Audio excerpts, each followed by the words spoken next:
अस्सलाम वालेकुम। शुरू अल्लाह का नाम लेकर जो बड़ा मेहरबान निहायत रहम करने वाला और दिलों के राज खूब जानने वाला है। वही खुदा है जो निज़ाम हस्ती चला रहा है। लाखों करोड़ों दरूद व सलाम हजूर पाक सल्लल्लाहु अलैहि वसल्लम पर और उनकी आल पर। आज का मेरा मौजू वालिदैन की खिदमत का एक छोटा सा वाक़या।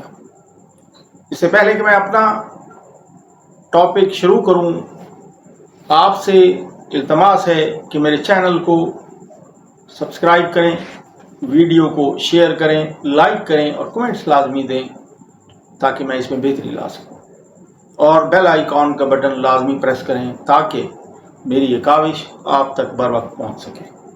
आज मैं अपना टॉपिक शुरू करता हूँ।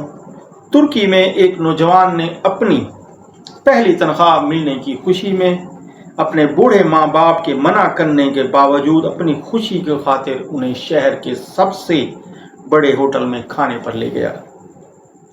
बाप को रेशा की बीमारी थी और माँ की बीनाई खराब थी। जब वो उन्हें लेकर होटल पहुंचा तो सब लोग, बड़े लोग उन्हें हकारत से देखने लगे।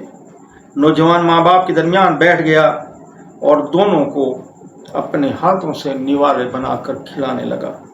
जब माँ के मुंह में निवाला देता तो बिनाई कम होने की वजह से इधर उधर देखने लगती तो खाने के छींटे उनके कपड़ों पर गिर जाती।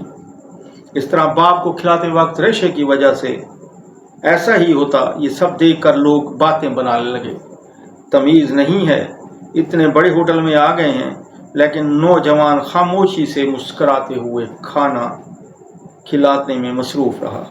और फिर दोनों को वाश बेसन ले गया, हाथ मुंह धुलाए, कपड़ों से खाने के निशान साफ किए और फिर एहतराम से बाहर जाने लगा तो पीछे से मैनेजर ने आवाज़ दी कर बुलाया और कहा कि आप बहुत कीमती चीज़ छोड़े जा रहे हैं। नौजवान ने हैरानी से पूछा, वो क्या? तो मैनेजर ने कहा कि बेटा, तुमने नौजवानों के लिए सबक और बूढ़ों के लिए, बूढ़े वालिदैन के लिए एक उम्मीद छोड़े जा रहे हो। हमारे प्यारे रसूल अकरम सल्लल्लाहु अलैहि वसल्लम ने फरमाया, काश मेरी वालदा हयात होती, मैं इशा की नमाज पढ़ रहा होता तो वो आवाज़ देती, मोहम्मद, मैं खुदा की कसम, मैं नमाज छोड़कर दौड़ कर जाता और उनके कदमों में लिपट जाता। दुआ है अल्लाह ताला हमारे बच्चों को वालिदैन का एहतराम करने और मोहब्बत से पेश आने की तौफीक अता फरमाए। आमीन। अस्सलामु अलैकुम व रहमतुल्लाहि व बरकातुहू।